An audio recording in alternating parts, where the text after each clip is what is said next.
Okay, so we're going to be playing some Astonishing Swordsmen and Sorcerers of Hyperboria tonight. This is kind of a short quest for our two characters.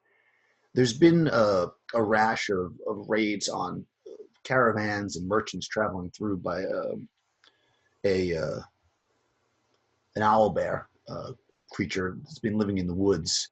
These things generally stay out of the way of human habitation, but for whatever reason, this one maybe set up its nest or whatever close to the merchant routes, and it has been causing a lot of trouble. So there's been Merchants Guild has offered quite a large reward for bringing in the owlbear.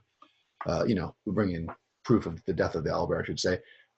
And the village that you guys have been in, you find out that about 4 or 5 days ago, a small group of the local hunters went out in search of this owlbear to hopefully win the award and become rich and famous or whatever. But many days have passed and they have not returned. So the village chief fears the worst. You guys being seasoned adventurers, they've offered you, and along with whatever the Merchants Guild will pay, if you end up taking out the owlbear as well. The village itself has put together their funds to have you guys investigate and hopefully bring the hunters back. Hopefully they're still alive. It's pretty well known that the owlbears, oftentimes capture prey and keep it alive, not necessarily conscious, but alive because they like the meat to be fresh. So they're hoping that the 12 hunters are still alive. They do plan to point you on the right path. There's a forest, the village that's right on the village that they do their hunting in, and out in that direction, the hunters generally stay at a hermit's, an old hermit's refuge. The hermit has long since passed, and the hunters have turned it into a kind of a place where they gather when they hunt, so they can camp safely, where people stay together and they smoke the meat and get it all ready to come back in there. So they think that's probably a good place to start, because if the hunters were wounded or whatever, they might go there for refuge. So you know a little about your characters as you guys are kind of headed in this direction, or if you had any questions for the chief before you set off on your way. It's about 2 days ish travel through the woods to get to this refuge. So let's start with Krystal. Know a little bit about your character, and what are you thinking?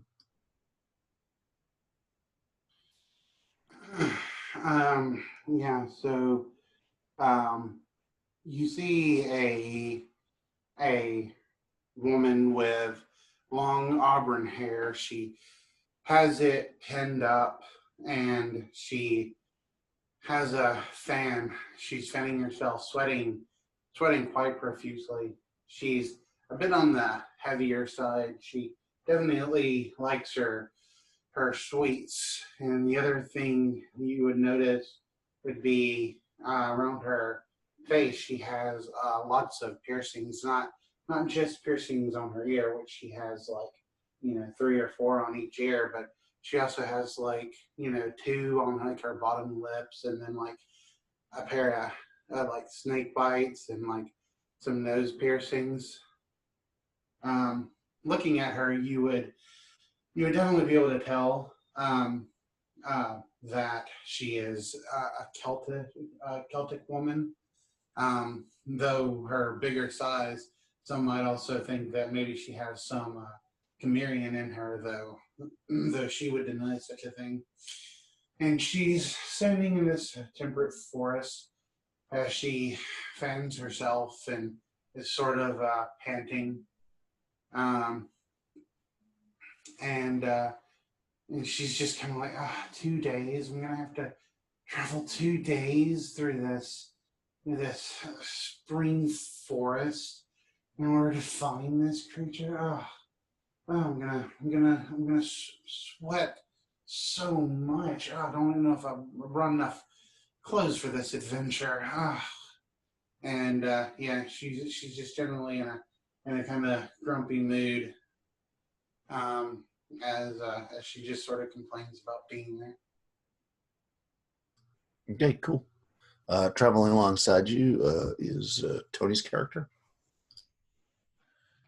Walking up behind the sweating woman is a man wearing this studded leather armor. And even though being the springtime, he has what appears to be some type of fur pelt pulled around his shoulders and across his neck. And you can see it shimmers just a moment or something. And just almost a shimmering of red, yellow light goes through it. He walks up behind her.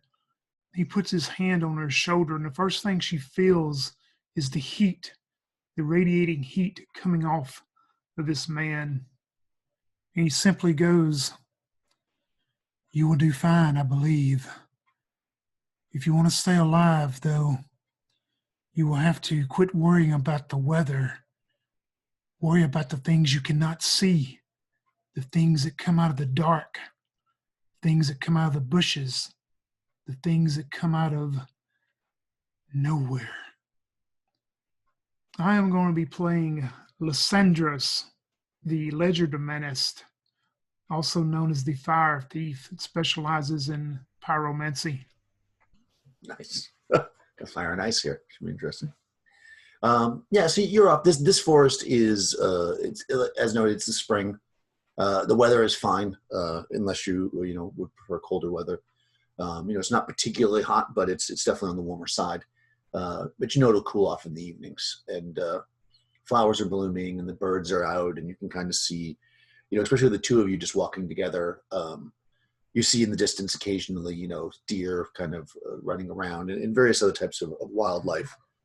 It's a very lively forest, and having been around or whatever, that basically if you were to take a straight shot through the forest like you're going and go past where you plan on going, you'd eventually end up kind of at the main merchant road. You're kind of going at a diagonal to it. You're going to run into it in this direction. So if you were trying to just hunt the bear, maybe you would have gone back onto the main roads and taken horses. But because you're on the lookout for these hunters, you've got your eyes peeled as you kind of work your way through the forest, and you make it throughout the entire day with really nothing eventful happening. You pass a few small streams, maybe refill your water, you see some berries if you want to eat them, you guys have food with you, but really it's a pretty uneventful spring day, and you're probably thinking, what could possibly go wrong, as you kind of set up your tent maybe for the first night in the forest.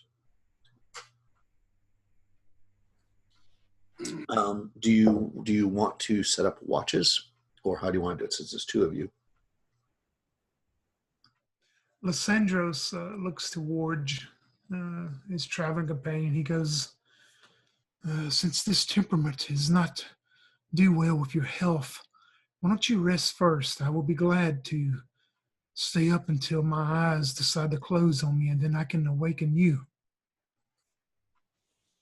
Yeah, that sounds fair enough.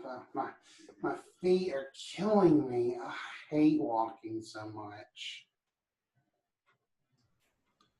Okay. And Lysandros will definitely try to, use his hide ability the best he can to find a place along the edge of their camp to hide and hopefully listen. Okay, so you're not going to have a fire. I mean, once you cook your food or whatever, you're going to not have a fire. You're just going to kind of like slink off, or are you going to kind of leave a fire there and then move off into the shadows? He'll leave like a low burning fire, just enough that, you'd have to be close to see it. Okay, and you guys probably have like a one-person tent because you knew you'd be switching back and forth, so you probably didn't bother to carry the large tent. So you set up a small tent by the fire, put some kind of greenish wood in there so it burns slower, and you set up to hide. What's your hide number? Oh man, I don't think I wrote that down. Okay. Let's see, Swordsmen. This is one of the best PDFs I've ever had. It's really divided up nicely. So it's just the same as the thief abilities, I believe. Yep, should be in a. So let's see, your third level. So hide 6 and 12 modified by Dex. Do you have a Dex 16 or better? No, close, but nope. Okay, so 6 and 12. Okay. Okay, yeah. So you're able to do that. Do you actually want to just, are you going to do like a half a night shift, or are you literally going to stay up as late as you possibly can? He's going to actually try to stay up maybe a little bit longer than half of the night if he can. Okay, so roll a d4. Let's say you can definitely do 4 hours, which would be the normal, and then roll a d4 to see how many more hours you can do before you. Oh, 4. Okay, yeah. You probably could stay up the whole night, you think, but you'll probably, tomorrow night, you're definitely going to rest if you decide to do that. So that's up to Yeah, you. I think about maybe 6 hours in, he's probably like, I should grab just a little nap, and he'll go and awaken the true companion, knowing that she has about 2 hours before daylight, and he'll try to get a little rest himself. Okay, so let me just roll to see which time this thing attacks you. No, it's while you're still up. It's 4 hours in. So 4 hours in, you're still feeling strong, and you're going to stay up a bit more. And you hear first, and then probably start to see at the edge of the fire a kind of a large beast kind of move into the campsite. It's sniffing around the fire where you probably threw the scraps of the food that you finished or whatever. You've been around it. It's kind of a large boar. And right now it's kind of like, again, sniffing around kind of the fire, and maybe you have like your packs laying there. It doesn't see you. Doesn't seem to anyways. It's distracted by the fire. How close is it to the tent? It's pretty close. I would say within 10 feet. I'd say like the tent's probably like, let's say 10, 15 feet from the fire. So the boar's like between the tent and the fire. Yeah, Lysandros slinks down closer to the ground, to try to stay hid. And he's going to watch and observe it. If it starts going towards the tent, like it's sniffing towards the tent to go inspect it, then he was going to do something. Okay. Let me see if it checks the tent or if it leaves.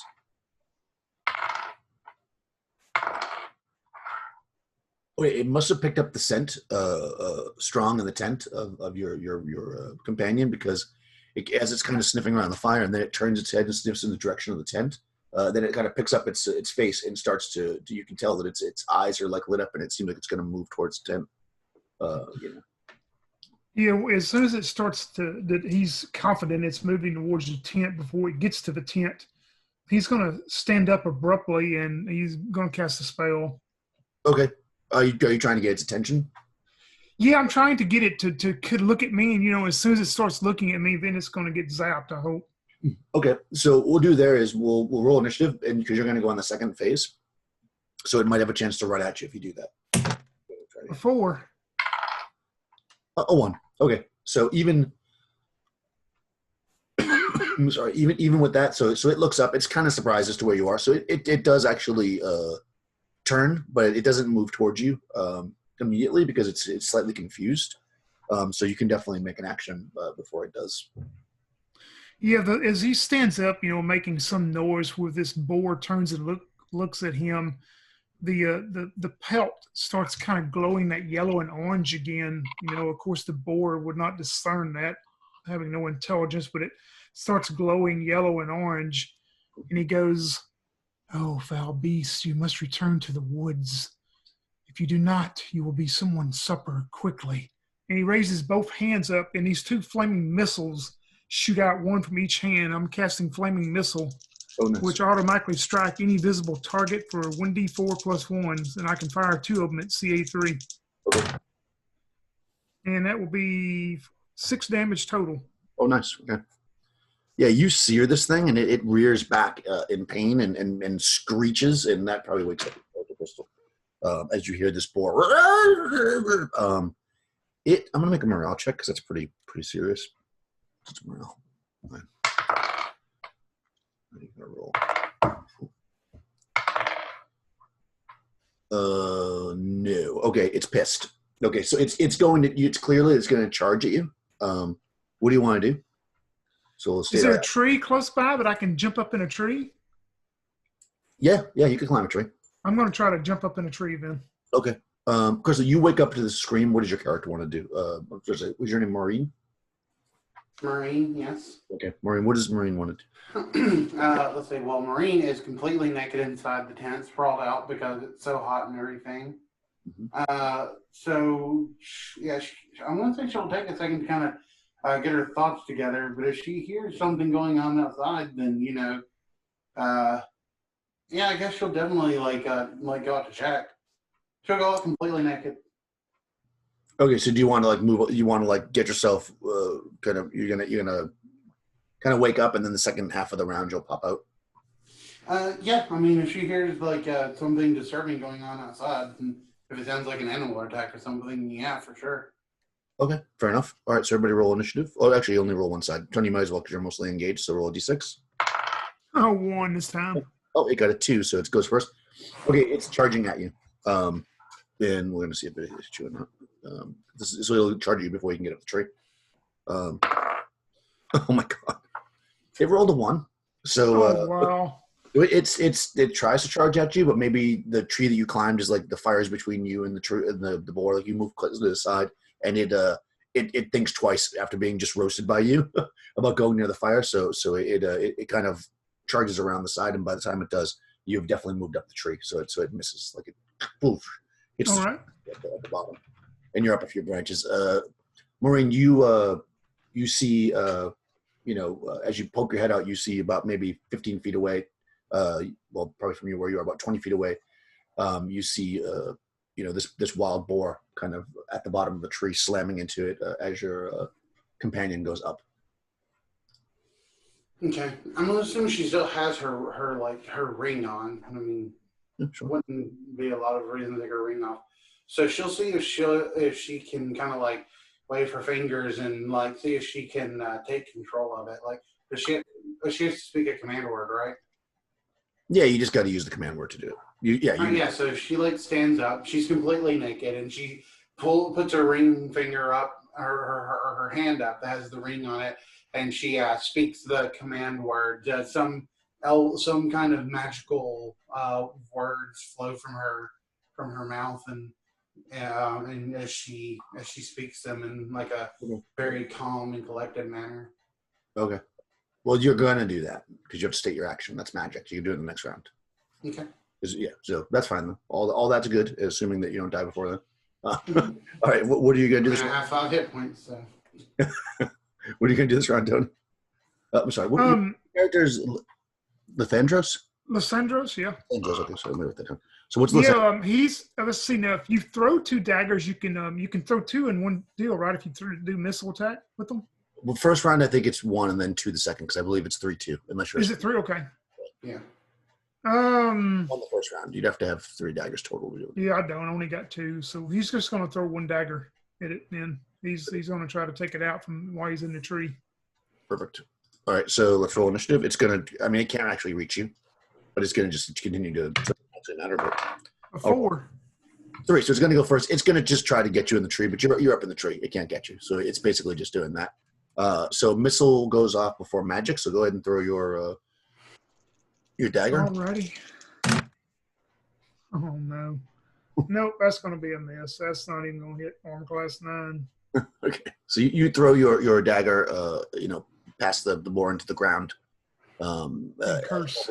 Probably as you hear the very calm voice of Maureen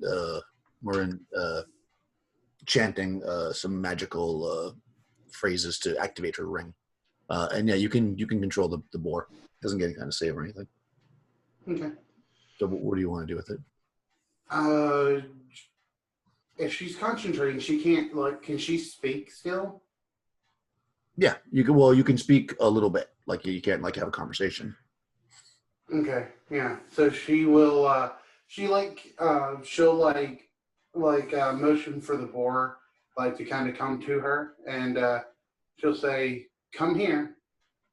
Okay. And when it comes to her, she'll say, "Lay down." Okay. And then she will say, "Are you going to kill it?" To the hunter up in the tree. Lysandros jumps down, as it turns and approaches you. He's not knowing what you've done with it, and he jumps down and he grabs his dagger and resheathes it as you call it up there to tell him to lay down. And then you ask me if I'm going to kill it. He looks at you and he takes in your nakedness for just a moment. He's seen quite a few women in his time of traveling, and he takes it in for just a moment and he ignores that and he goes, "I don't know what you did to it, but if you want me to finish the beast, you will not jump up if I stab this dagger into it."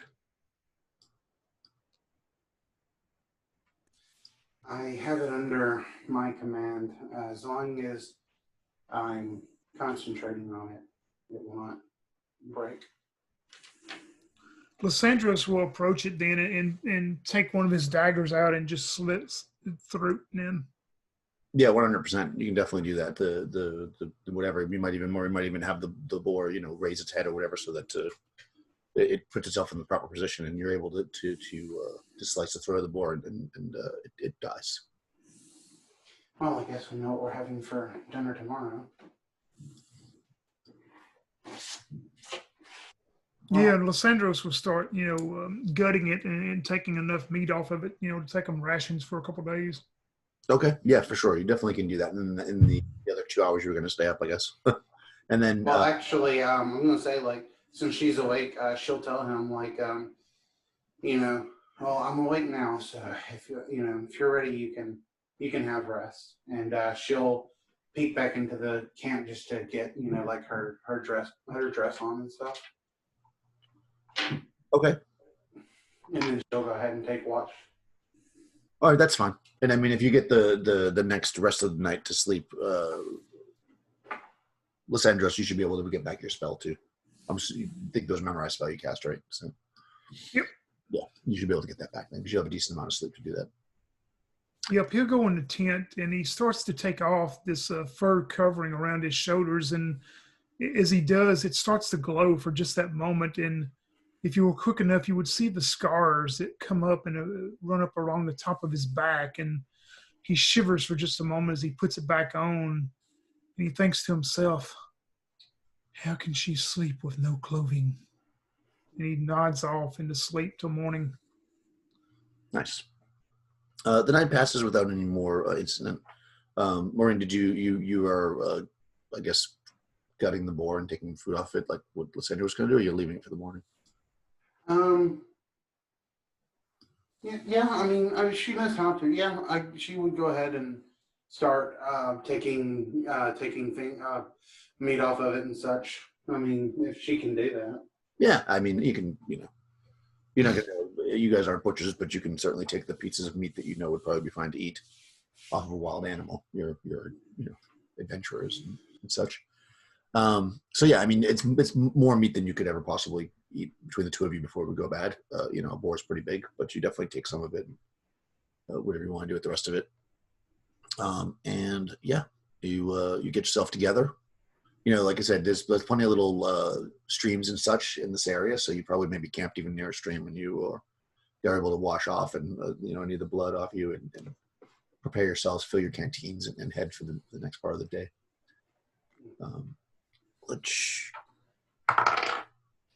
If she sees that like the camp is okay and everything, she probably even goes for a swim in the cool waters and just to cool her body off because all this heat is just getting to her. So I think she can do that to get that heat out of her body. Yeah, a nice stream coming through the forest is probably cool. It's not tremendously deep, but you certainly can get in it on some level. Mm-hmm.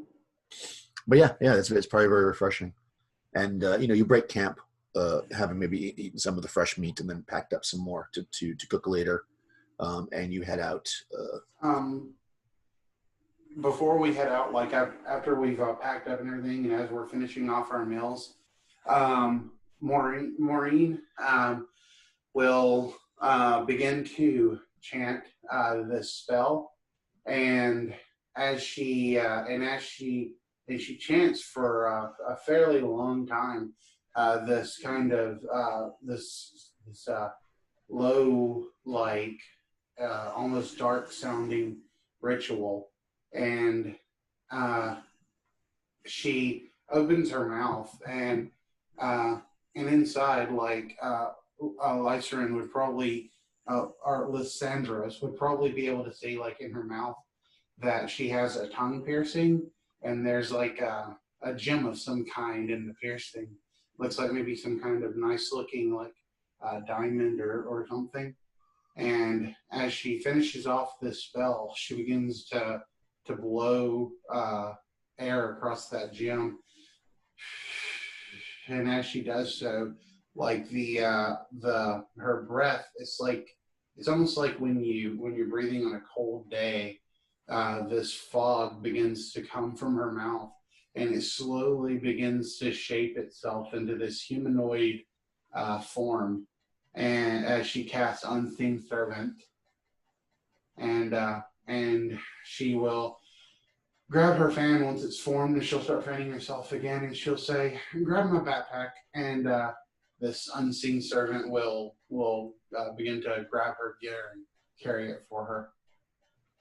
You said you did do all this in front of Lysandros where he saw everything? Yes. Yeah, he makes no comment. You see him stare at you even longer now as you show the piercing with the gem. He looks at you even longer than he did the night before when you were totally naked. And then he says, "Well, you have a friend to assist you then." Yes, I did. Okay, yeah. So I mean, you probably saw. I mean, the unseen servant is of course unseen. So once it's formed, it's invisible or whatever. But it's carrying your stuff. It says it can carry 10 pounds. So I mean, that's probably or drag 20 pounds. That's probably all that you're carrying in your kit. You're probably not carrying that much as far as a bag. You do realize it only lasts for an hour, though, right? Yeah. Oh wait, it lasts for. I thought it lasts for 6 hours. 6 turns, 1 hour. Oh fuck! I thought it lasted longer than that. 1 hour. So you can do it now, and it will carry your stuff. But you'll probably sense when it's fading, so your stuff doesn't just fall on the ground. But yeah, you have an easy morning while the servant carries your bags. Okay. And it's pretty, again, like yesterday, it's the spring, so it's a little cooler as the morning starts off. So one of you is happier, and it warms up throughout the day and makes the other one happy. But you don't really, see anything out of the ordinary. The forest feels very, very calm and natural, which, both of you being spellcasters, you feel like you might pick up a sense of anything unnatural, like the owlbear. And you haven't picked anything up like that, so you don't think you're really close to its lair, or its nest, at least at this moment. Yeah, and probably every hour they move or whatever, Lysandros would stop maybe for 5 minutes and just listen, like you say, to the forest and try to discern any noise that's out of place or anything, of course.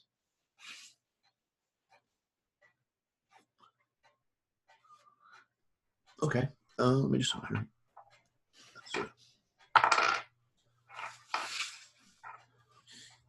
Yeah, I mean, you actually, because you do that, slightly before you come to it, you actually do hear some humans talking, and then kind of as you round this corner, maybe slowly to see what it is, and you come upon this, what is clearly the kind of hermit's old residence that has now become the kind of hunting lodge. In front of you, it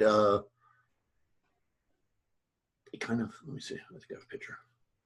Well, it's a hunting lodge. We don't have to worry about that. It's basically a hunting lodge. It looks really worn down. I'll just show you the overhead of it. So you're coming from the bottom half of the screen, and basically you can see that like this main part in the center, that has the 5 in the middle of it. That's actually like burnt out like a fenced-in area. It's not like a full covered roof. Let me give you the whole. Oh, nope, that's the wrong picture. Get my description. So yeah, from what you can see, this area number 5 is actually a well, but that area out there is kind of like an outside area.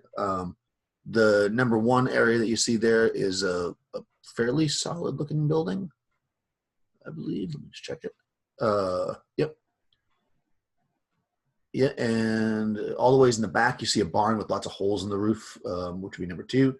Number 4 is another building with a lot of holes in the roof. That one has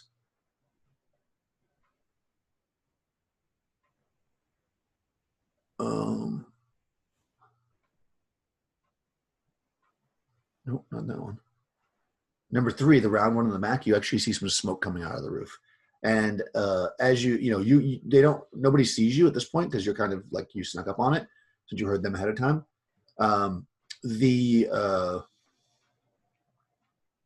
There's a couple of guys kind of in that fenced-in area by the well with spears. and they seem to be kind of like keeping guard, I guess, for lack of a better way to say it. Yeah, I'm going to I'm going to motion back to Murin to stop, and I want to sit there and listen to him for like 10 minutes just to kind of delve what they're talking about in their conversation. Okay, yeah. I mean, they're not having like a super deep conversation, but back and forth they speak, and they'll say, right now they're speaking about, it's kind of near the end of the day.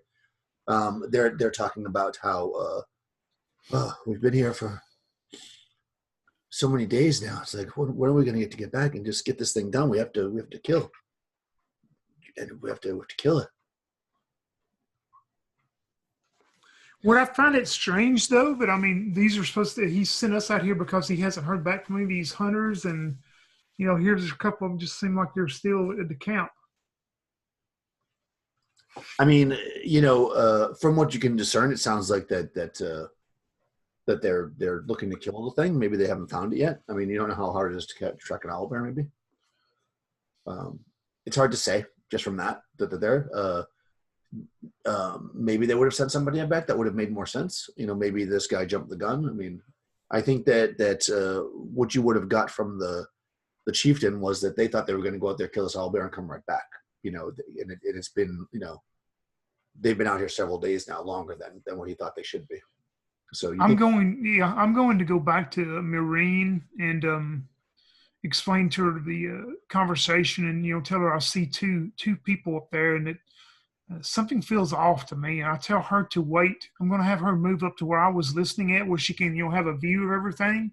Okay. And I'm going to ask her to wait there and let me go in alone and speak to these two gentlemen. And if I feel like everything's okay, I'll give out, I'll give out a certain kind of bird call or something to notify her to come in. And if it's something dangerous, I'll give out another type of bird call. Okay, fair enough. Yeah, so you're just gonna like step into the road and path rather and walk down, so you're seen by them. Oh yeah, I'm just once I do that and know she's hid there, I'm just gonna like get into the open and just prance along like it's my party. Okay. And that you're gonna hide there, Maureen? Yeah. If that's what he asked me to do, then sure, I'll go ahead and trust his judgment.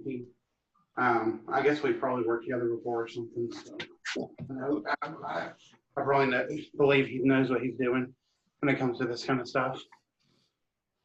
Yeah, you guys know each other and you've worked together. Maybe you've come together, seen many other party members come and go, but you work stuff together. So you present yourself. You kind of walking down the road. When you do there's two of them. They were kind of looking in different directions and kind of talking, over their shoulders. The one that's kind of facing you reaches back and taps the other one who turns around, and they both walk kind of to the front of the gate thing, and they say, "Stranger, these woods are dangerous to be in." And they're kind of looking around, like, "Do you need shelter?"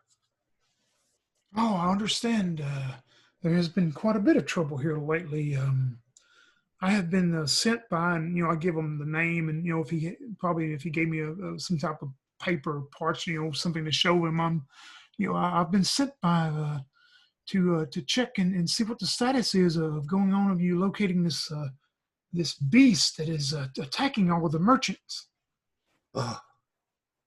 Alas, it's not going as well as we'd hope. We've lost several of us. Let me get Rudgar, and he tells the other guy, and the other guy kind of goes back towards the barn in the back.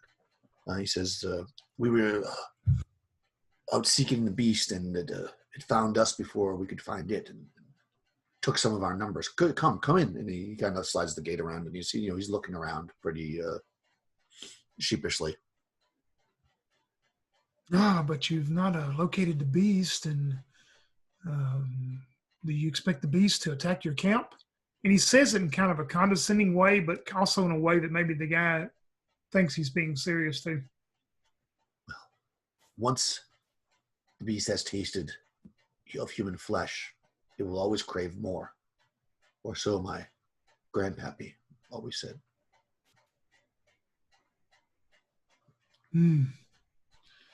I would think the best approach, though, would be to set traps and try to either trap the beast or something, or draw it in with some type of meat or something, and have all of us in an area to attack the beast when it shows up. Have y'all not tried that?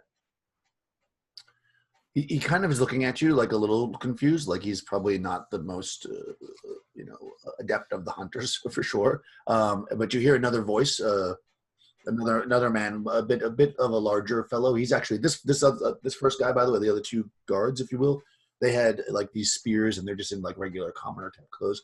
This guy has like leather armor type thing, and he's got a sword on his hip. And he comes out and he says, "It sounds to me like you are an experienced hunter. We could use your help, and of course, would be more than happy to split any rewards. I am Rudgar," and he sticks his hand out to shake your hand. Yeah, I'll shake his hand. What kind of is there any kind of roll to make to get a feeling of what I feel about him at first, or not? I mean, not really. There's not really a role. You would say that he looks, he looks like he's in charge, for sure. If you're with them a little bit, you can start to pick up stuff. But just right off the bat, I mean, what I would say is that he looks like where the other guys looked like they were commoners with spears. This guy looks like maybe not a like superstar adventurer, but he definitely looks like he's seen some shit. Like he's not nervous. He's got an actual sword, on his back. He's got armor. He seems very confident. And the other ones are kind of following him. So he's sure the leader. That's pretty obvious. Yeah, I would look towards him and I go, "Well, I'm well met of all of you. I am a Lysandros, and well, you could really say I'm more of the tracker, not really the hunter. Let me call the hunter," and I let out the whistle if it's safe for Murin to come on in.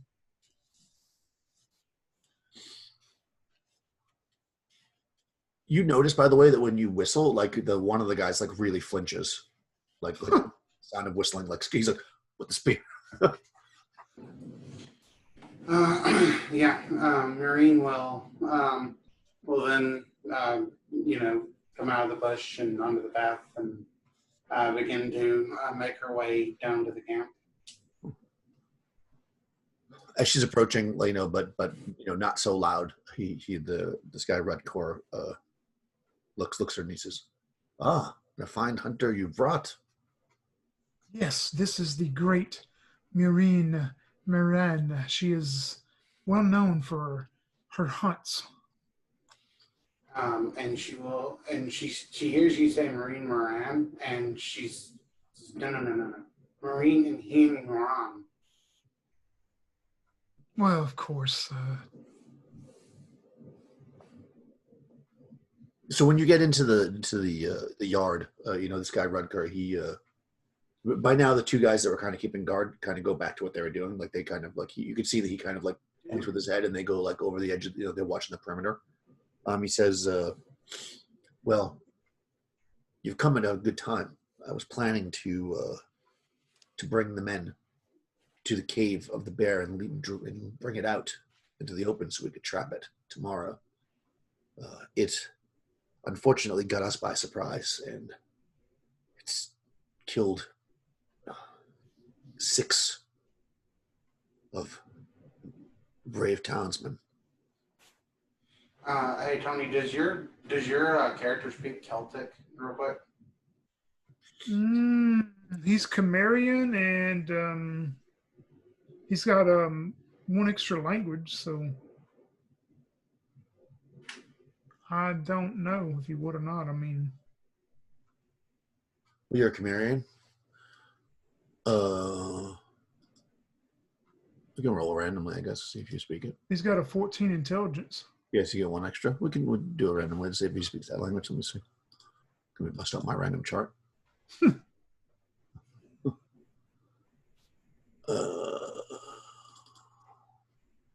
Let's see, languages. All right, so try D12, I guess. A D12, okay. A 3. 3. You speak Hellenic, the Amazonian dialect of Hellenic,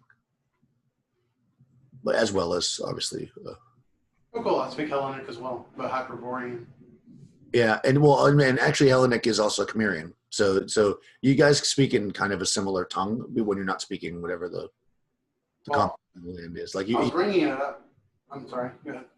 I didn't interrupt. yeah, it's kind of like speaking like, if you speak a language but like a different dialect of it. So it's it's similar, so you can understand each other, but it's not perfect. I was bringing it up because when she's like she says marine and hin Moran, like in hin and hin or whatever, like in the Celtic, it would have been daughter of. So so really she's like saying like I'm Marine, daughter of Moran. So like if like so just she would just want to be called Marine because calling her Marine Moran would be weird because you're basically saying this is Marine and also Moran, her mother. Okay. Oh, okay. Okay. Well, anyway, I found it interesting. It is Well, interesting. no, I mean, I didn't know that's what all that meant. So yeah, okay. I just Yeah. Yeah, well, you guys know each other, so she would probably have known that. Some of you wouldn't have done that. Whatever, doesn't really matter. But well, however you would have done it, how you normally would have done it, without offending anybody, because you're definitely worked together. So you would. Yeah. But also, So that she would probably like when he said this is Marine, she probably would have said Marine and Han Moran. So if anyone knew who her father was, if anyone knew Moran, right, exactly. Makes sense. All right, so that's cool. Yeah, so you introduce yourself. He doesn't know your father. This guy, he doesn't appear to, or your mother. He doesn't appear to make any kind of notice of that. I mean, he greets you. He's pretty happy to see you. It's clear to that. He says, well, we've got several deer, and we since we've been here, I've been sending the men out to do exactly what you had said, possibly to lure the beast here, but the men are a little afraid. So I think bringing the fight to the beasts is probably our plan. Would we have some of the pork left over? If we did, of course, I would give it to him to share also. Yeah, for sure. I'm sure you probably have some left. He takes it. He says, "Oh," and he calls another name. He calls this module has names for everybody, so I can actually use their names. He calls. No, I can't find the names, of course, once I say that. But he calls another name, which I'll find in a second, and another guy comes out of that place where he came out of, and he says, our friends here have brought more meat. Maybe perhaps bring it to the smokehouse." And the other guy kind of like acknowledges, and then okay, yeah. So that guy's name is Aran. So Aran acknowledges, and then he takes the meat and heads to the smokehouse. When we get like a little bit further away from those two entry guards, where they can't hear us, Lysandros will look towards him and he says, "You say you've lost 6 men. Out of these 6, how many of them are fighting men such as yourself, though?" Well, all the men here, save Ethan, who greeted you at the gate, have killed beasts in the past. None have killed men, if that's what you mean. They've not been soldiers. Fear can grip any of us, of course, but hopefully that they will know that the fear of staying alive is more important than the fear of letting a beast rip them to shreds when it comes to it, I hope. Yes, that is the hope. They worked together and followed my instruction to drive the beast off when it made the attack on us initially, and have been doing well so far. Did it attack you here in this camp or out into the forest? No, it was in the forest. So it hasn't actually tracked you back to the encampment? Not that we know of. I've kept guards up night and day, but I've not seen the beast. For its size, it is quite stealthy. I'm not sure if you've encountered one of these before. I've heard stories from people I know. I've never seen one myself, but I have heard stories. Even with a beast that maybe is not all beast, The best thing to do is to keep plenty of watchfires up during the night around each of the perimeter of this encampment. Fires will sometimes deter beasts. Excellent. And he's nodding, and you kind of, as you look around, you notice that probably he has been doing that because you actually see areas. So he's like, yes, you clearly are of the same mind. I fear that the animal is nocturnal, so it's best for us to go in the morning when it is seeking its rest and get it by surprise. So if you would, stay with us tonight and eat, and come with us in the morning to slay the beast. Yes, I do agree that would be the best plan. And he also looks back towards Marine to, get her acknowledgement. Yeah, Marine's sort of, looking around the place like Lysandros took that guy off kind of by himself. So, I mean, like, what is, like, the picture, this place looks like torn apart. Like, I mean, is it like that actually? Yep. Yeah, it's run down. It was a hermit's. You would know this because I would have told you that. There was a hermit that lived out here in the woods, and he would take in, hunters and stuff and let them stay when they needed to, whatever. But one winter season, when after the last hunters left at the end of the fall, they came back after the winter season and the place had been destroyed. There was signs of possible incursion by the ape men. But, they haven't seen any ape men around here in years. That was probably a good 10 years ago. Okay. While people stay here for like hunting cottage stuff, nobody's taking the time to fix it up properly. Okay. Yeah, she probably just kind of looks a little bit like just put off of it, and just like, oh, these people need a good stern hand to get things in order around here. And sort of fans herself as she looks around distastefully. But if she notices Lysandros like kind of waving her over, then she'll join and Okay. Yeah, for sure. I mean, that stuff would be relayed to you, what they were talking about, the plan that they have, that's what he was going to do the next day. And with your help, it would be even better.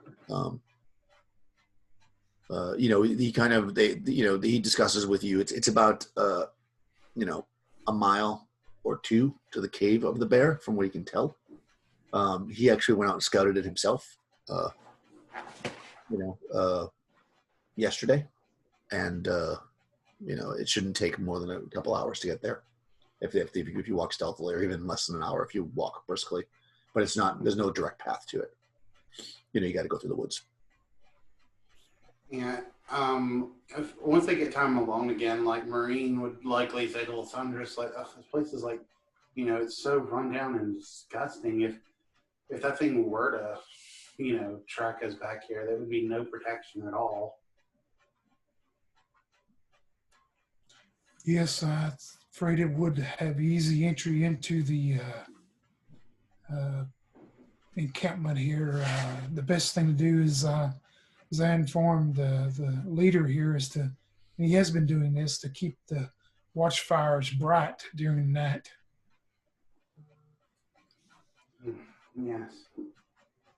I agree. Okay, so here's they put another drawing in there so you guys can see. So it kind of looks like that, It's pretty run down. Yeah. You got the well. You guys are kind of in that middle part there having a discussion. Off to the left-hand side of the picture is that probably the most intact building. But that door is closed. If you look at the other buildings, save for the towery looking one in the back, they don't have any doors at all, really. They're just kind of boarded up or whatever. Is the tower, by looking at the tower, is it accessible to someone to get in the top of it and all that? Is there somebody up there? Yeah, you could get, you mean entry to the top? Yeah, to get up to the entry, it's not collapsed or anything? No, it's actually, do you want to ask me? You just want to walk over there? I would just observe and look myself and see if he had anybody on guard up there. Yeah, nobody's up in the tower at all, but you see smoke coming out of the top of it. And actually, that's Yeah. where the guy came from when he took the meat. He probably would have said that they're smoking the meat in there. But yeah, you could probably climb to the top. There's no means to climb directly up. Like there's no, if you ask them, there's no like ladder inside that's set to climb to the top. But it would be easy enough to do, especially for somebody with your skills. Oh yeah, during the night, whenever Lysandros takes his shift or whatever, he'll definitely want to try to go to the top of the tower then too. Okay, yeah, you could definitely do that. Yeah, because it is getting close to the end of the day. He would if there's no particular place you want to go, he would probably bring you into the building that is the barn. That's like pretty much where they're set up. That's the one in the middle on that photo? Exactly. All right. I think that's where they're set up. Let me just quickly check it. Are they set up in the barn or are they set up in the farmhouse? Oh, no, I'm sorry. They're set up in the farmhouse. So the one to the right. That's where they're set up. All right. But he brings you in there. There's holes in the roof, but they've got they're actually able to like pull the door that was set up and they just lean it against the entrance, to make it a little bit more secure. And the windows actually have shutters that can close, so they're able to kind of block out a little bit. I mean, it would not stop a bear, I think, but you can definitely see that they have, you can see there's a chimney on the building. You can see that they have, that they've had fires in there, and they actually start to light up a fire now. One of the guys, and you can see they have, like bed rolls with backpacks, kind of, so everybody has their own little area that are kind of set up in there. So this is where everybody's sleeping, basically. If that makes sense to you. All right. So yeah, I mean, if you guys just want to eat with them and then wait till your shift. So do you want to do a shift together, or do you want to try to do separate shifts? Or they usually do them in pairs, so they'd be fine with you guys having your own shift. He seems to trust you, or you can do them with people if you'd rather do one with an NPC. Yeah, I mean, either way, Lysandros would definitely want to be solo in the tower because he's going to do something during the night that, he wouldn't want anyone to see. Of course, Maureen would know about it, but I mean, like if one of the other NPCs, he'd want him to like go opposite of where he's at. Gotcha. Yeah, you could do that. So do you have a preference, Maureen? Do you want to be on? He would start out early again, since he did the night before early. Okay. Did you want to do it with Lysandros, Maureen, or do you want to do it with one of the NPCs? Since Toy's character doesn't. It doesn't really matter to her either way. I guess with Lysandros, just because they're used to being together, and then that way they can also sleep in the same room, because she would know that Lysandros probably wouldn't let anyone get near her. Okay, yeah, that's totally fine. Yeah, and if you want to do an early shift, that's good. They basically go in and they set up again. They've got a fire going inside, and where they're cooking the meat, and then they leave that set up, and there's bed rolls, and the, you do in the end meet all 6 of the hunters, and as Rudger mentioned, 5 are really not like they're in regular clothes. They've got spears and you see some bows, but they're definitely not like adventurers by any means. What are the clouds like? Because I have the spell precipitate, which can basically cause it to rain. So, like, are there any thick clouds in the area, or is it like fairly cloudless? I mean, with it being in the forest and all. I mean, it's the spring, so it's probably cloudy. Yeah, it's bright during the day, and then usually at night it gets cloudy. That's generally how the spring is. Okay. So she'd probably probably bring that up to Lysandros that she can cause it to rain. She's not sure if that could help to with the beast or not.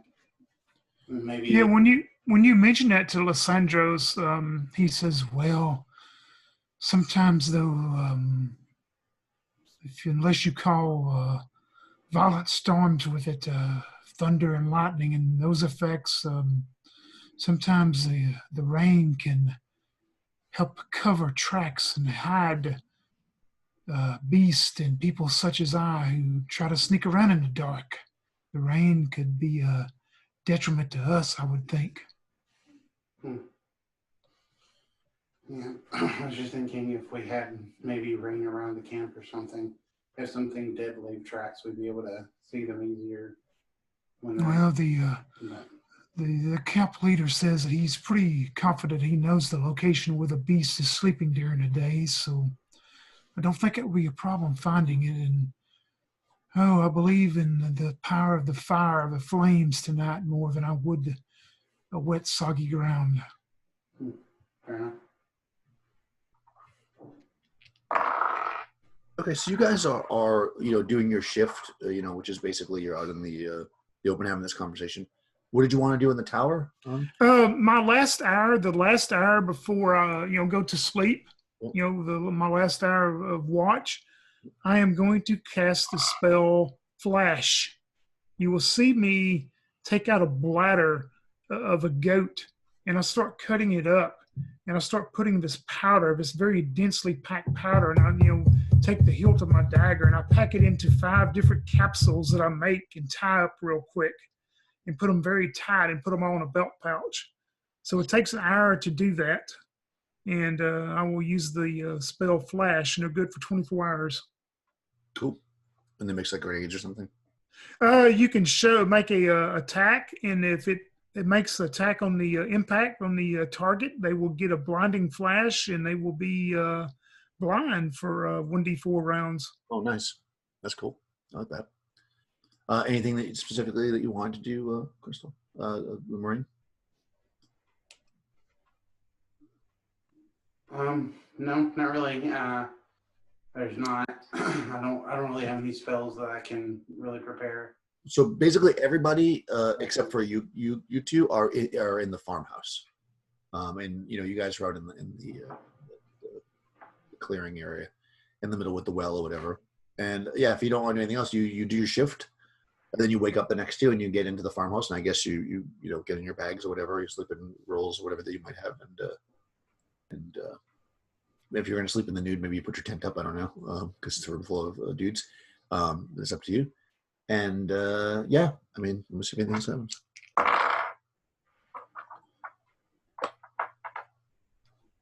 You sleep through the rest of the night with no problem.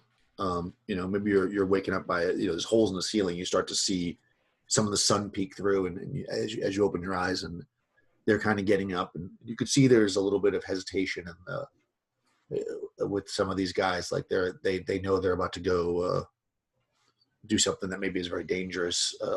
You sense maybe because they're just like they're very hesitant to and you hear them whispering a little bit, but maybe you can't really overhear it, and they kind of looking in your direction, kind of like looking maybe relieved. It's kind of hard to say that you're there, or maybe frightened that now they have to do it because you're there. It's really you sense that there's unease, we'll say, in the general demeanor. But when Rugard comes in, because he was on the last watch, he comes in and they immediately kind of get kind of almost as best as basic soldiers can do. They kind of get up and start to assemble their meager weapons as they kind of eat a little bit of smoked meat for breakfast. And yeah, anything you want to do special in the morning before you head out to the No, Lysandros, would let them have their, to try to calm their nerves. And he can see some of them are nervous. And, after ample time, he would go, I believe it is time for us to do the deed that must be done then. Yes. So Rugger kind of gets closer to you, Lysandros, and he says, I'm going to leave young, he calls him young, even though he's probably mostly all around the same age, Ethan at camp. I think I fear that he will not do us much good, and if something happens here, he will alarm us.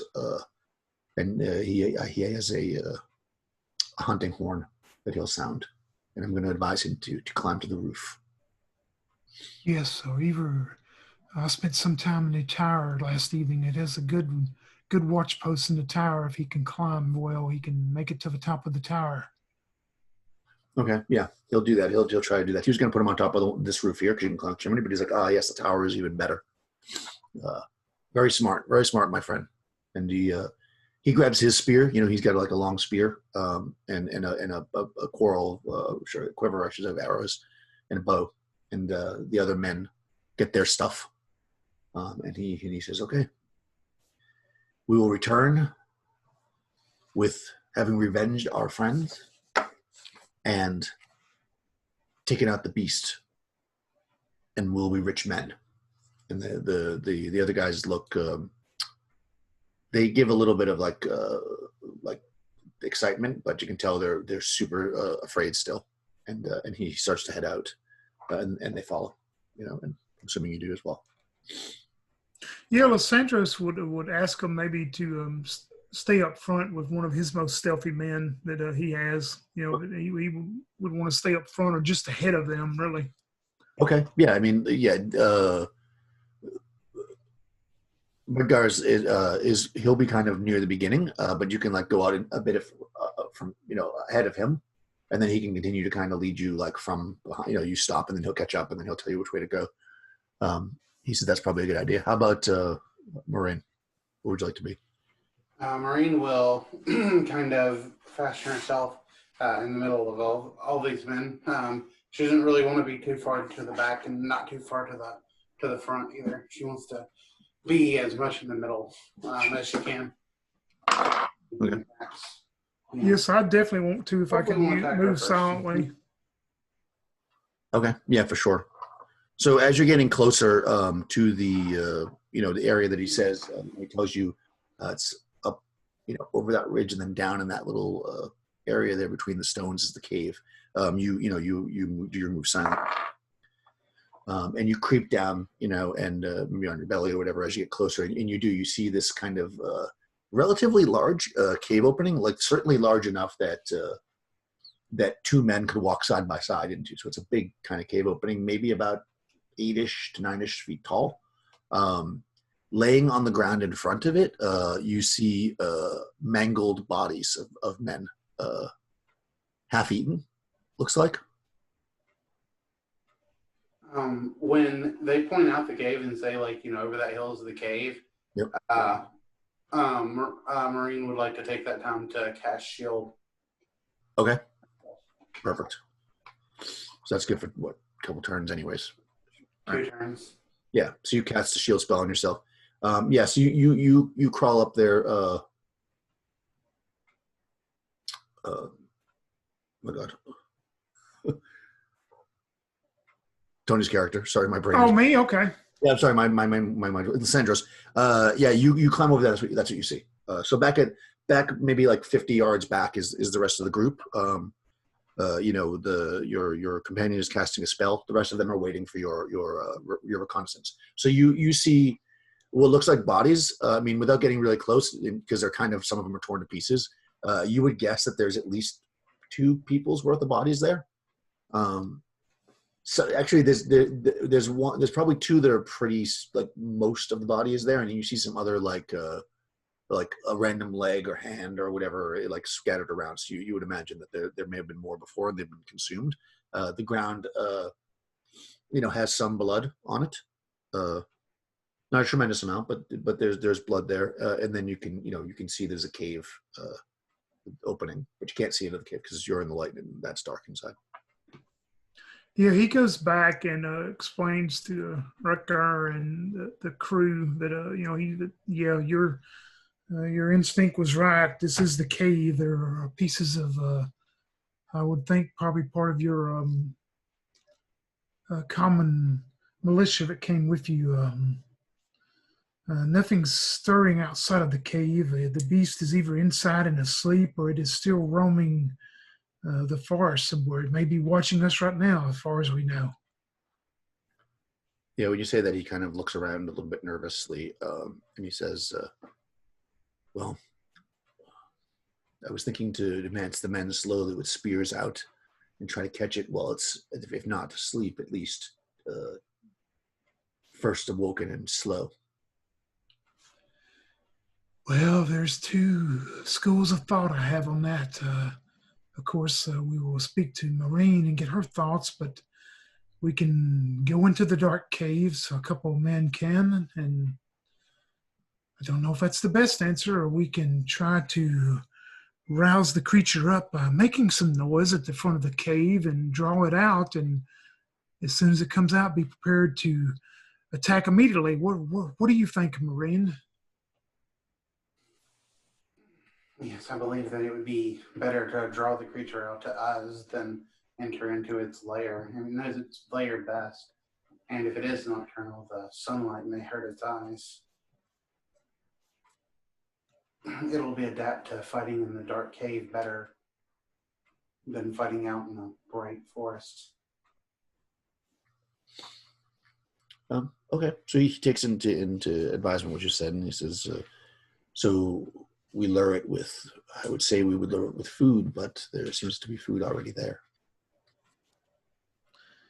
I think the best, if you have any, maybe men with bows that or slings, that they could either sling some heavy rocks into the entrance of the cave to make some noise, or if they have bows, maybe light up a couple of coverings around the arrow and light them on fire and shoot them just inside the entrance of the cave, maybe. Okay, with precipitate, like how big of an area does that actually affect? Precipitate? Yeah. Because I was thinking, like, what if she could get it to rain, like, just in front of the cave, so that the water would rush down into the cave and maybe force the creature out? Is it a spell, or is it a oh, there it is, I see it.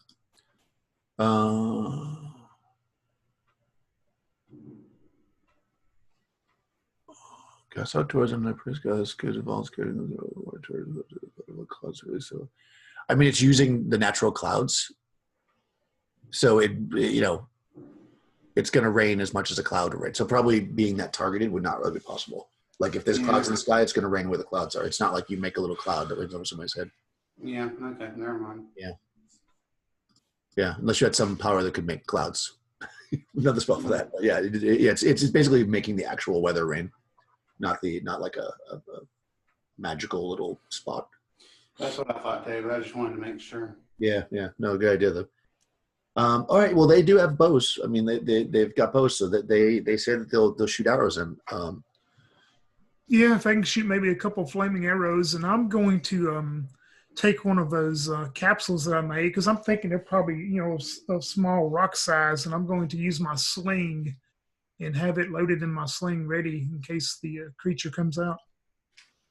Okay. Yeah, I mean, so you can kind of get down into this general area. We'll say that, I mean, there's not a lot of space because it's kind of like in where's my counter? You got well, you came from the side, right? And you were looking to get to where it is. You got to kind of like come down this like gap in the rocks to get, it's a cave. So I'll say like 2 of them can get up there with you. So 3 of you could probably stand in that spot and shoot without having any. Otherwise, you're too far off to the side to really shoot into the cave. The other 2 will, or 3, I guess, will set up on the side. So if it comes out, then they'll be able to target it with arrows. Okay. Then where do you want to be, Orin? Marine's going to be, still down, like with the other group of men, like when it comes out, the ones that are going to attack it with spears. And she's going to kind of get behind like a tree or something so she can maybe give herself some cover. And she's going to use her ability Icicle, and once per day per level of experience, she can create a large icicle that's like a dagger basically, and it sheds light in a 15-foot radius, but otherwise it lasts for 1 hour, and it's a dagger basically. So yeah, she's gonna clutch her fists together and say her magical words and like breathe her cold breath into her fist and sort of use her free hand to like morph this icicle up into like a blade like form. Okay, so the Rudgar will go with you. So what they're gonna do is I'm gonna do this the best I could with my incredible art here. With my camera. I don't know if you will see it. So I'm not sure how easy this is to see, but if the cave is here, right at this end, this is like a valley-ish kind of thing. And if three of you guys are over here, like Lysandros and the two archers, and then there's two archers over here, and then Rudgar with Maureen would be on the other side over here. All right. But that's okay. I mean, that's Mm-hmm. yeah, okay. Cool. All right, yeah. So they take their aim with their arrows.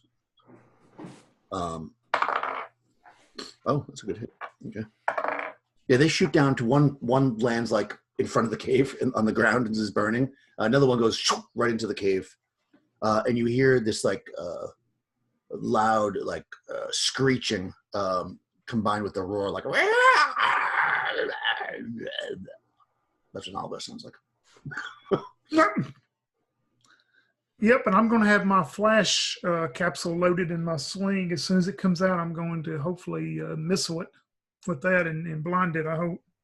Okay, yeah. I mean, when it comes out, it's not really going to have. So these guys, so that happens, and they kind of like, you know, they reach back and they're getting their spears up, you know, or whatever. You're getting your thing ready. The guys on the sides have their bows. It looks like. You hear the screeching, and then you know there's like a small, like maybe a silence, and then you hear some little like movement, and just as this massive, you know, barrel-sized head comes from the darkness of the cave and projects itself out, you know, it's like it has a huge eyes and a beak, but hair coming back off of it, and you can see this is in fact the owlbear. It's on all. It looks like it's on four legs right now, and still it's probably you know, shoulder height on a man. And the thing comes out, and you can definitely get an attack with a missile weapon if anybody wants to do that. Yeah, I definitely want to. You know, I want to wait till it's out in the open. You know, where it's not going to. Hopefully, that if it does blind it, it's not. You know, not going to be able to run right back in. So I want to give it enough room to get out from the entrance of the cave.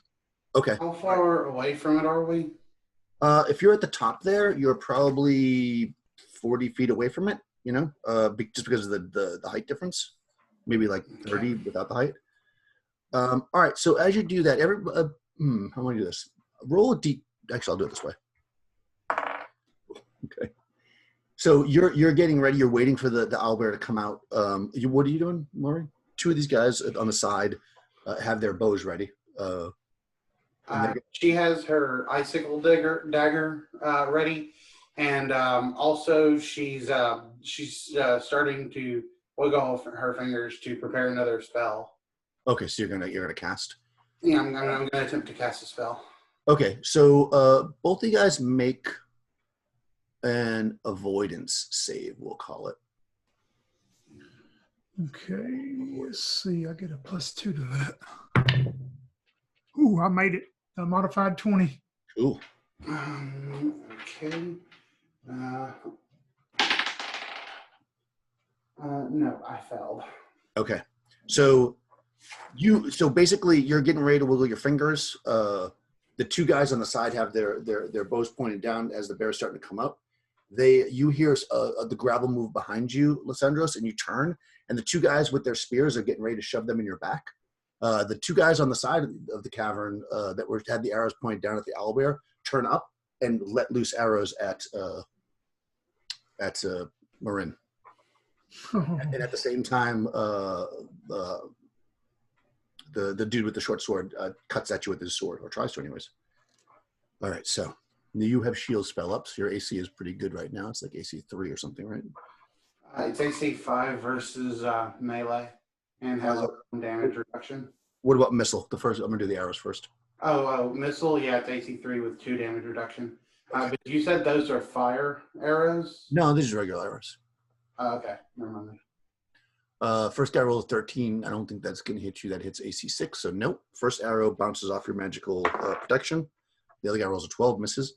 But Rudgar swings with his sword in your AC 5 against that. Yes. Oof. He rolls a 9, though.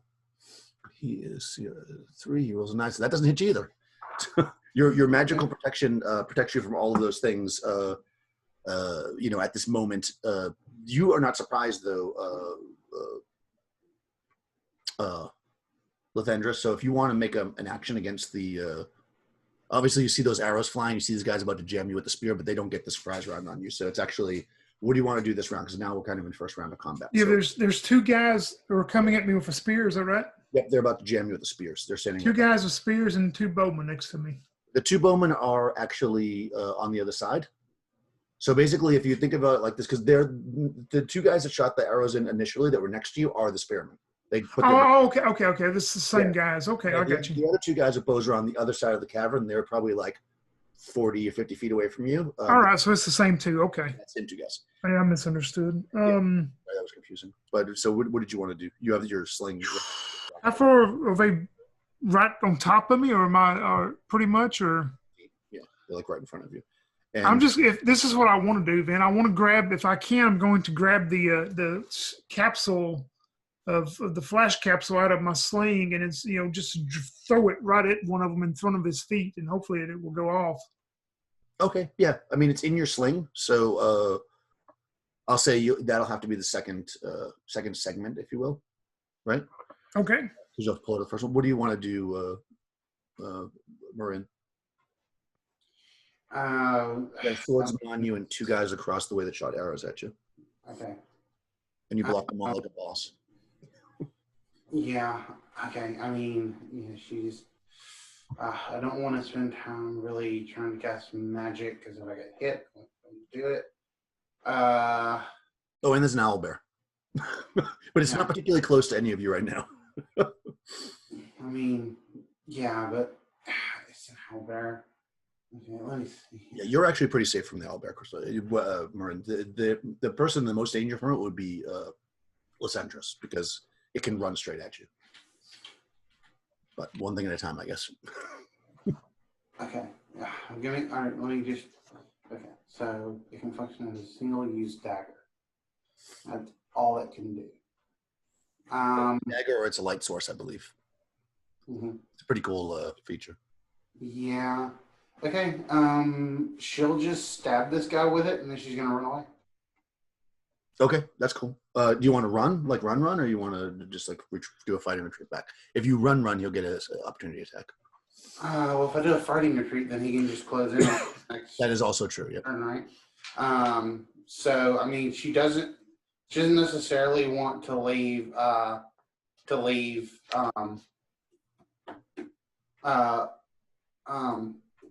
Sandros there. But she wants to run back. So I would say she would kind of run back like south, like towards where those men with I think it was like the men in the valley, like south, but in the woods. So she'll want to run south into the woods. Okay. Far enough back that hopefully she can maybe have time to actually prepare a spell. Okay. Yeah, for sure. If she's in the trees and stuff, then maybe she'll gonna run then. Cover from arrows. You're gonna attack and then you're gonna run. Okay. Perfect. Yeah. They're going to two spear guys are stabbing at Tony's character, and basically everybody's doing the exact same thing on my side what they were doing last time. So let's roll initiative for the party. So Krystal, I'll let you roll since haven't got to roll initiative yet, I don't think. Yeah. Ooh, they got a 3. Oh. What'd you get? 2. Okay. So the two guys with bows, although they're shooting. Okay, so if they miss, there's a chance they might hit this other guy actually, but because you're in melee with them, but they're still going to do it. Well, if they roll a 1, 2, or 3, and they rolled a 2, all right, there's a chance they might hit that. 11, would that hit him? No, it doesn't. Okay, and then the second arrow shoots forth with a 13, which I think we noted does not hit you because of your shield spell. That's good. That shield spell's holding up good. He is actually he's attacking you, but what he's going to do is he's going to do an overbear. So let's see if he can do it. He's trying to throw you down with a bear is basically. So he's going to make an attack roll, which is a 16, which I believe hits you. That's 8. Okay, armor class 1. So now he's trying. You get an avoidance saving throw though, or he's got you. Okay. Or he's knocked you to the ground basically. No, 5. Okay, so you're definitely prone, but make another one to see if you go over the edge. 18. Okay, so you do not go over the. He's trying to knock you. He was hoping to knock you over the cliff. You just fall prone. You see, you have a -4 AC penalty. I guess while you're prone. You're prone though, so you're not really good. You'd have to reverse your actions if you want to get up, and if you want to attack him, you're gonna have to get up then attack him basically, or you can attack from the ground if you want. That's up to you. But you won't be able to run no matter what this round. But let me do the attacks on Tony's characters first though. These two guys with spears try to jam into you. First guy rolls a 12, which hits. My AC is 6. Okay, it just misses. That spear, your armor just it hits you, but your armor deflects you. And the second guy rolls a 15, which hits AC 4. Okay, so one small spear gets jammed into you a bit. Oh my god, not a bit. 6 points of damage. Holy cow! Oh crap! Okay, attack. I'm still up, but I'm hurt bad. Yeah, and then the I guess you'll get. I can't imagine you'll get it on both of them, but they're both actually going to run too. So you can pick which one you want to get a free attack on. Can I throw the deal at one of them and try to hit him with him as he's running off? The capsule deal I have? Yeah, it's an attack. You can do anything you want. Yep, that's what I'm going to do because as he's running off, I'm going to try to hit him with it and blind him. Okay, go for it. So that is actually a missile. Does it have special rules for it, or is it just a standard? Well, it just says, let me find it again. I got it printed here. It just says, refer to, attack roll, table for attack roll. So just my normal attack roll. Oh, interesting. The way I understand it. I'm surprised they don't treat it as a hurled thing. Well, it says page 251, table 93. I don't have it pulled up. Oh, if you got it, just to make sure that's the right table. Oh no, yeah, it's the flask hurling. That's what I thought it was going to be. Okay, Oh, is it okay? So he is he's medium sized. So you need basically an 11. Ooh, okay, good. And I think you can add your dex if you have. Yep, I don't have. I just have dex for damage, not to hit. No, I'm sorry, strength. Yeah, you only have it for damage, not to hit. Yeah. You don't never use your. Oh no, I rolled a 2. Okay, yeah. So you throw it, it flies past them. But is it? How does it work? Does it have to hit them to work? No, what it does, if it misses, it just kind of poof and puffs out into a little puff of smoke. Oh, okay. And there's nothing happens. All right, so it doesn't, not like an area effect. Okay, so you whip it past that. That was your opportunity dex. So you still actually get an actual attack. Which one of you guys has a higher dex? Because they'll go first. Let me look at mine. Dex is 14. Okay, what about you, Krystal? 10 dex. Okay, so we'll just do Tony's first. So you got stabbed by this one guy. The other guys took off. He ran, so he moved he's 40 feet away from you now. The other guy's pulling his spear out of you, and it's your turn. All right. So one's pretty close to me, and one of them is run off 40 feet. Yeah, exactly. The one that is next to me, I look at, just give him a devil look in his eyes, and I go, "You'll burn after your friend does." And I look towards the one that run off, and I am going to cast a spell. So go ahead and do it. No, you can't cast a spell this round because you didn't prep for that. You were supposed to be throwing the. Oh yeah, okay. You're making a melee attack basically. Yeah, because that's. So I can actually hit the guy next to me then. Yeah, you can hit him with something. I would say probably a dagger. I guess, but I would have a dagger probably. Yeah, you can pull it. Let's say it's -1 because you're pulling it out. Oh my God! I rolled a 2 again. No. Crap. All right, yeah. So in the haste to pull your dagger out, you're not able to get him with it. So, Krystal, you're prone. Do you still want to stab this dude? Yeah. If I can, I guess rather than stab him physically, I don't know if this is allowed. Would I be allowed to throw my sickle instead, since I'm on the ground? I don't think you can throw it, can you? Well, it says it's treated as a single-use dagger. Yeah. Okay, sure. Why not? That's funny. They don't have a attacker is prone as a negative. So I guess you're. If it's short range, there's nothing. It's no penalty, and if it's a medium range, it's a -2, and long range, it's a -4. No, I know that. I'm looking at the chart because he knocked you prone. I'm just trying to figure out what would be the advantage of knocking you prone because you don't really get any disadvantage for being prone when you're attacking. But then again, I'm going to give him higher ground, so he'll get a bonus to his AC of 1. So his AC is 12. No, I'm going backwards. I'm doing ascending. His AC is 7. Okay. Right? It's leather armor and then +1. Let me just check that. Let me just check that to be sure. But go ahead and make an attack. You can throw it. Yes. Okay. So you use your dex to aim and your strength for damage when you're throwing something. Strength for damage. Okay. All right. And So he's AC 6 because he's leather and he's got. All right. It's a D4. Okay. All right. Nice. That might hit. Oh yeah, 14 AC 5. Yeah, that hits. And 3 plus 1 damage is 4. Nice. So I would like for flavor, like rather than like throwing it like a dagger, for flavor, I'd like to say she just kind of like aims the sickle like with her fingers, and then just like kind of like does one of her frost breaths at it, and like it just shoots out like as if it were just shot from a gun or something. Cool. Yeah, that's cool. Yeah. So you shot it off like the sword from what was that movie with the guy with the 3 sword? You know what I'm talking about, Tony? He had like 3 blades on his sword. He pointed and just shoots at the thing. Yeah, and it shoots out from the. Yeah, I don't remember now. That reminds me of. So you just like shoot it like a thing. That's awesome. Yeah. So this bicycle explodes on him, and he staggers back a little bit from it.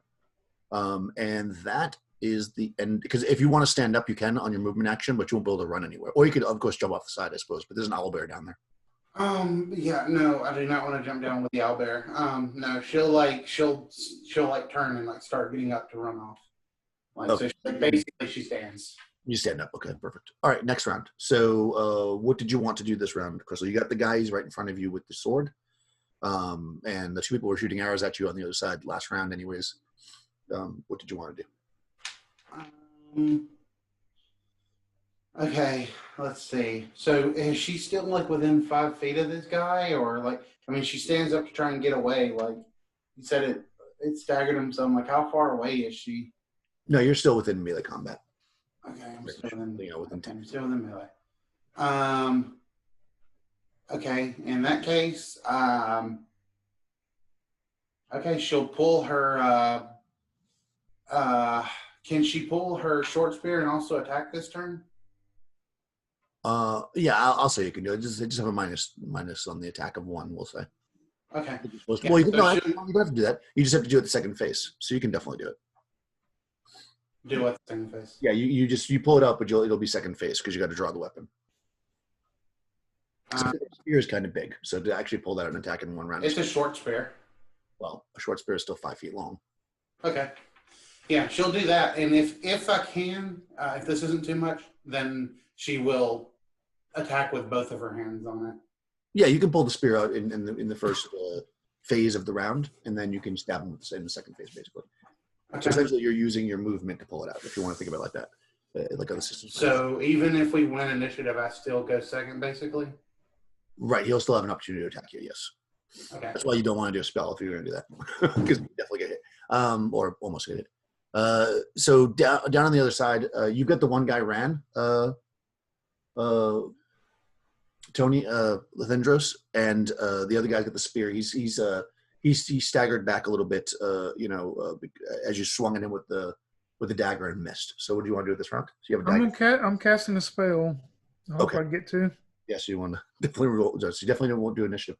All right, the owlbear. I mean, you're probably not taking time to look back at it, but you do hear that it's coming. Although it's going slow because there's like a lot of stuff going on. It's not charging up at you, but you do hear the owlbear creeping up on you. So go ahead and roll initiative, Krystal. So you're going to roll until you. We need this one. Yes. I'm supposed to roll until I fail. I failed last time, didn't I? Oh, you failed last time? Oh, that's right. Okay, so it's Tony's turn. Oh, you're going to put it off on me? Yeah, we need this one. Come on, Tony. Oh, my God. I got a 6. Nice. I got a 4. So you go first. So melee goes first, but you're drawing this round, so that's fine. So your spell will go off first, Tony. Oh, it does go off? Well, it'll go off first because technically Krystal character goes first, but she's drawing the weapons. That's basically her. The guy is still about 40 feet. 40 feet away from me. The one guy guy's that run. 40 feet away, he's still running. There is a guy next to you. Yeah, the guy that's running, he's still within range. And I look, towards his friend. I swung with it the dagger to get him out of my face. And I still look at him and I go, "Watch your friend burn. He's gonna burn bright and beautiful." And you see my fingertips just shoot out almost this spider web as it shoots out and just travels fast across towards this guy. And it's burning yellow and it's burning orange color spider web. And as it hits him, it will ensnare. I'm casting fire web. It will ensnare him. He gets a sorcery saving throw. Okay. And he will take 2, 3, 5 points of damage, or half if he makes it. He failed If to he save? fails, he did make it? No, he failed. Okay, if he failed, he takes 5 points of damage, and he's ensnared by this for 2 more rounds and will take more damage the next 2 rounds automatically. Yeah, you hear him scream and you smell the searing of flesh as he falls to the ground with this web wrapped around him. You see him kind of, it's hard to tell if he's dead and he's like convulsing or if he's trying to get out of it.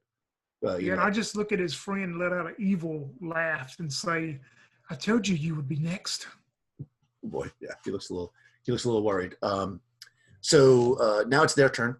He was planning on running, which he does, but that then also gives you an opportunity to attack because you're engaged with him. Yeah, I got the dagger, so I'll take a swing at him with the dagger then.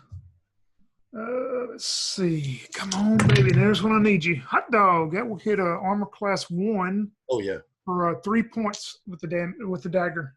Okay. You cut him good. He's still alive though, barely, and he runs full on.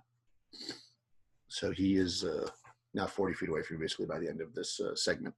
And then that's the first segment. Oh no! So then now the once again this guy's going to try to knock you into the pit with the owlbear Krystal. So he tries to overbear you again. Oh, he rolls a 2. So he comes running at you to overbear and rolls a 2 and misses. What's your dex? Oh, it's only a 10, right? Yeah. Forget it. If you had a high dex, I was going to give you a chance to like trip him. I think 10 dex, you're not going to be able to do that. Yeah, I was going to ask if I could do that until Yeah. You don't get. The good thing is he's right at the edge now with you. If you want to, but you're that wasn't your initial plan. You don't get shot at with arrows, and if you were to look over for a second, those guys seem to be gone. So it's now your turn. No. Now we're back to the second part of the round, right? But you won initiative, so. Okay, so I can stab.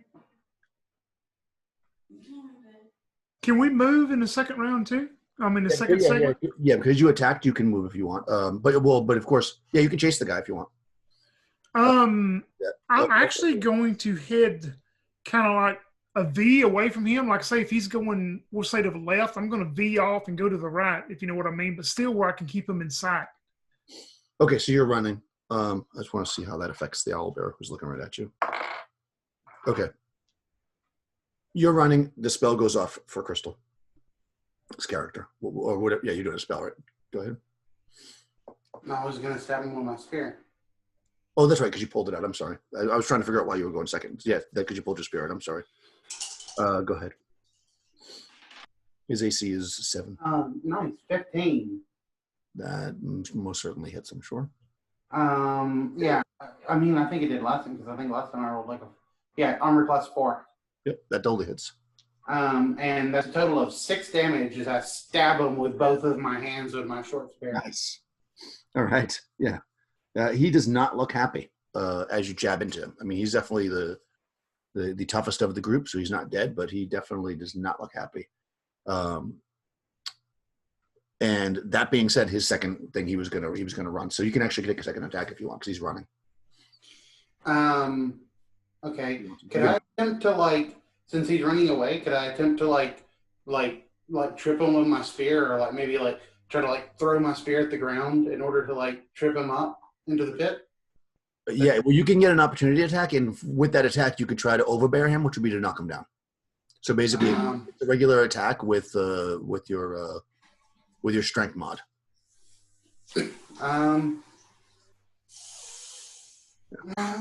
You're basically knocking him down.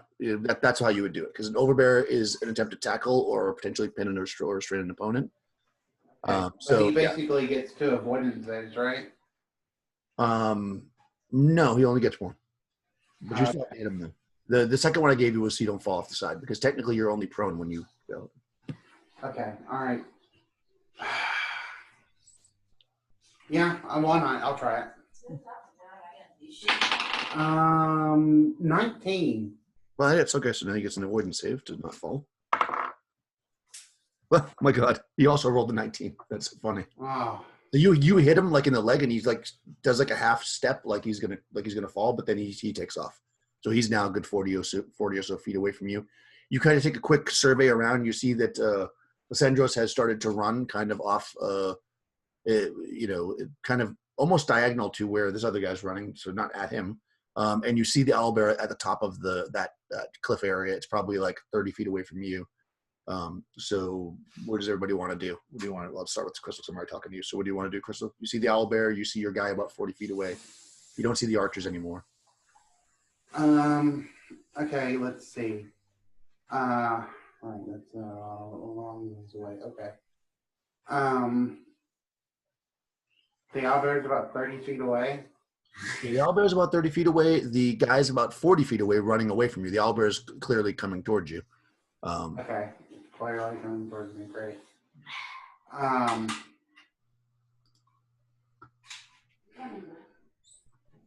All right, let me read something real quick. Okay, look that up for a second. And Tony, what's your character doing? Yeah, if I see the owlbear is not coming our path right now, I'm going to stop and prepare to cast a spell towards the other guy that just run away from me. Okay. Baby. Yeah, the guy that stabbed me with the spear, but because the other guy's taking damage no matter what from the other things. So yeah, he'll take damage here in just a moment, sure. Okay. And, but yeah, I'm going to use a spell on him. Okay. Your spell casting, okay, and we'll wait to see what Krystal wants to do.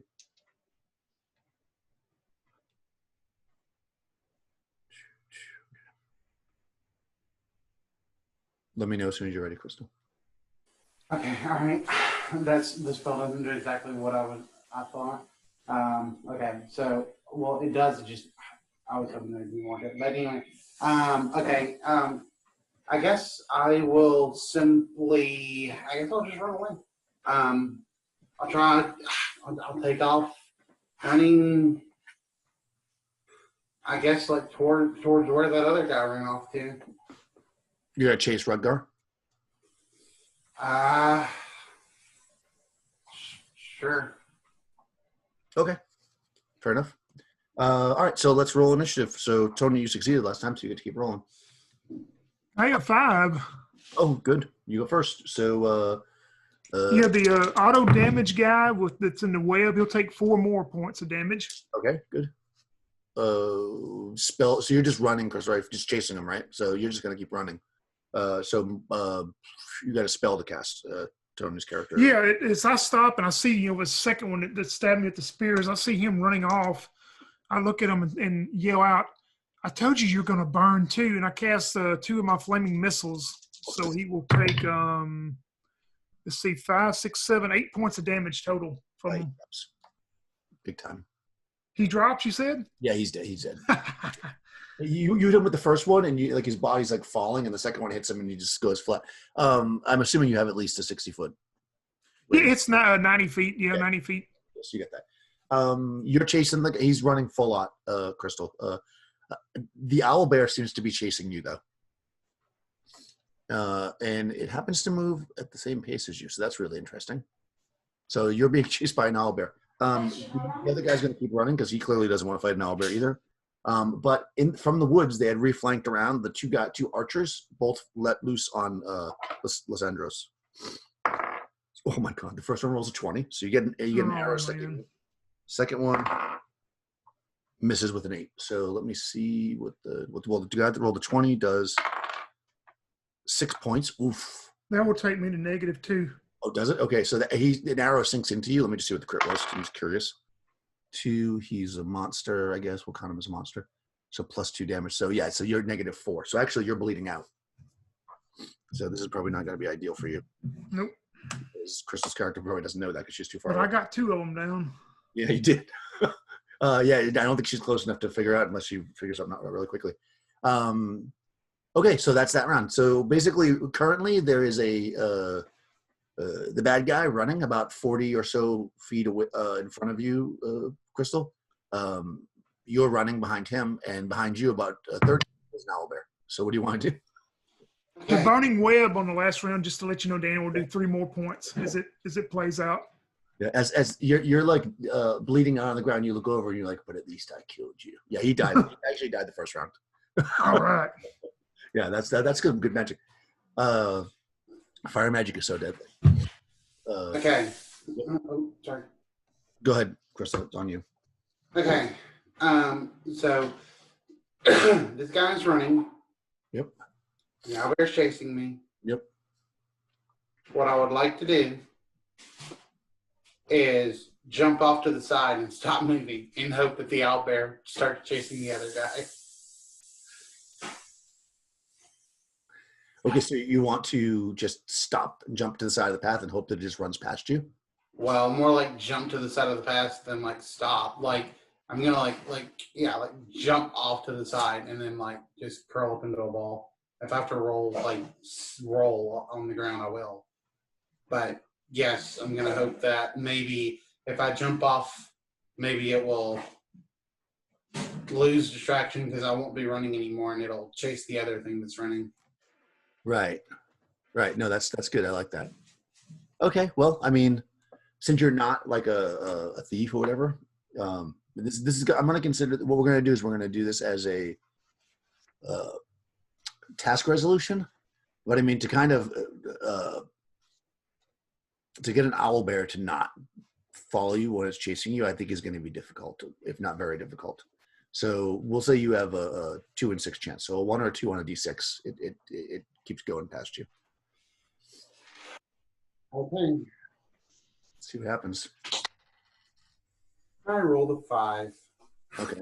Unfortunately, you dive down, you curl up, you're hoping the owlbear like stops, and it's kind of like you hear it like the feet just stop, and the bush or whatever that you landed in, it just like swipes aside with one of its claws, and it's going to. Well, I mean, it's a new round, so I'll give you a round here to figure out what you want to do. It's on top of you now, though.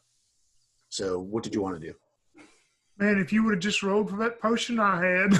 No shit, right? That potion was perfect. Although that ring worked perfectly in the other encounter. So yeah. Yeah, but if he had had the ring, he never would have even had to whoop me up. That's true. Yeah. We should have swapped items at the beginning. One-on-one against an owlbear. What do you want to do? I mean, I don't see any choice I have, so I'm gonna stab it. I mean, if I have to die, I'll die like a badass. Nice. All right, you're gonna jab the spear into the owlbear. Okay, let's roll initiative. With both my hands. All right, of course. D6. 2. 1. Oh my god. Okay. Well, it's gonna attack you clearly. Well, I'm dead. Yeah, it gets 3 attacks. So the chances are it's probably gonna be. I might still have an AC 5. Yeah, you should. Yeah, that's 2 turns. At all, because it probably hits AC 5 by like default, but No, an owlbear is not that tough. It's tough, but it's not that tough. Just give it a big hug. Yeah, it needs a 10 to hit you. But because you're on the not Carla. because I was gonna play a barbarian, but someone had to be like, no, like you play your cryomancer. I like a cryomancer. Defender's prone, so minus 4 to your AC. So that makes you an AC 9, right? All right. Here we go. Oh, really? All right, I dropped it on the ground. Hold on. That's an automatic miss, isn't it? Or not. We could go either way. All right, here we go. 14, that would have hit you even without the negative. That's a claw. Oh, 18 claw. And 16 bite. All right. Do you want to describe your? I mean, you might actually not be dead. To be honest with you, we should probably roll it just to see. I'm dead. I mean, I'd be really. I have 5 HP. I'd be super surprised if I'm not dead. Well, I mean, well, hold on though. I think if it hits you with 2, oh no, yeah, it does. Okay, yeah, you would be because it hit you 3 times. Even if I rolled a, oh, and the bite does 2d6, so that's a minimum of 3 damage, the 4 damage, and then plus because it hugged you, because it hit you with both claws, it does an additional 2d4. Let's just see how much damage it does. Yeah, sure. I mean, yeah, that's fine. It's 2, How did you only get 5 HP? 3. That is kind because I of only have 4 hit die. 4. Which is 3rd level, right? Yeah, that could still be, yeah. If you didn't have any bonuses. I rolled 2 on my first. Well, like it get like the book or whatever. The random thing gives you your first set of HP, which was 2, and then I rolled and I got 2 more, and I rolled again and got 1 more. Oh man. 13, 16. So 18 points of damage it does. Nice. As it eats you up. So I'm at negative 13. Yeah, so a few minutes pass. The pyromancer watches the last of his flames burn out as the blood pours from his body into the soil of the woods. As you're kind of laying there, Lysandros, you see Rudgar come back up, and he kind of looks at you, and he opens up your shirt. You're kind of you're bleeding out, but you can kind of with blurry eyes you can see it. He pulls out a very strange looking dagger with multiple blades, and he says, "I needed one more heart to complete the ceremony. Thank you." And he jams the dagger into your chest, and that's the last thing. As the ceremony is complete. Yeah. And let me see, I'm going to, a scroll I have, automatically when I die, it causes a flaming spear. It does 66 damage to anybody with. Was it really? That'd be awesome. I do have flaming spear. It was one of my scrolls, but I didn't get to use it. Yeah, so what happened here, just because you want to know, I mean, the whole thing with the owlbear, I mean, the owlbear was attacking people, and you could have killed the owlbear, but basically these guys had their 6 cultists, and they brought the other 6 out there to murder them and use their hearts for a ceremony, but one of them got away. So they actually were still they were holding up there waiting for the guy to come back or for them to find. They were sending out patrols trying to find this guy every day. Ah. So if you had rolled, I kept rolling random encounters. If you could have encountered that guy, he might have, especially when you were like, I'm looking around to here. Like I actually gave you an extra bonus that it might be him. But he didn't end up running into him. But you could have run into the guy, then you would have known that was what was going on. But ultimately, that's what they were trying to do. So their plan was to bring you down there and have the owlbear finish you off, so they could, finish the ceremony. Well, I knew something was off about it. I just didn't know. I didn't expect them to attack us, but I knew something was off about the guy. Yeah, they were supposed to start the combat with the owlbear and then leave you there, basically. So, but because you were like, oh, I'm going to stay back, and because he wanted you to go down there with the spears. You didn't do that. I'm like, okay, so how are they going to do it? They're going to ambush you and then start running, So that's basically what they did. So that was kind of what happened there. Just in case you're wondering, I'll stop the recording now. Thanks for playing, guys. Super fun. It was a fun little adventure. Which one was this? Oh yeah, so this was called. Thanks, Tony. This was from I always forget what his thing's called. Because he used to call it $1 Adventures. They changed it. But it's called actually the Silent. They're printed really terribly for some reason. The Gift of the Silent God. So yeah, it's like number, I don't know, it's one of those ones. It's from the Low Fantasy RPG creator, his Patreon, which is a good one. He puts out these adventures. Used to be called $1 Adventures, but they're really good adventures like this. Nice, good one-shot adventures and fun. So yeah, thanks guys. Thanks, Krystal. And good.